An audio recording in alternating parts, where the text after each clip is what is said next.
இன்றைக்கி நெல்லிக்காய் தொக்கு எப்படி பண்ணுறதுன்னு பார்க்கலாம். நியூட்ரியன்ட் ரிச் நெல்லிக்காய் 1/4 கிலோ வாங்கிட்டு வந்திருக்கோம்.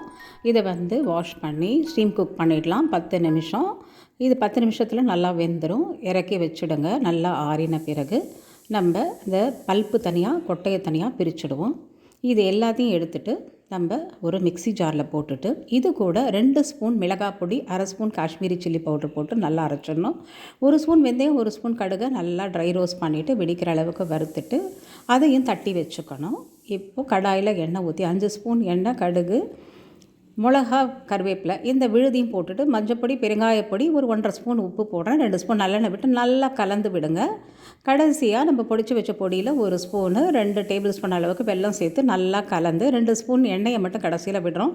சூப்பரான நெல்லிக்காய் தொக்கு ரெடி ஆகிடும். இது ரைஸ்க்கு, டிஃபனுக்கு எல்லாத்துக்கும் நல்லாயிருக்கும். ட்ரை பண்ணி பாருங்கள். நியூட்ரியன்ட் ரிச் நெல்லிக்காய், சி விட்டமின் ஃப்ரூட்.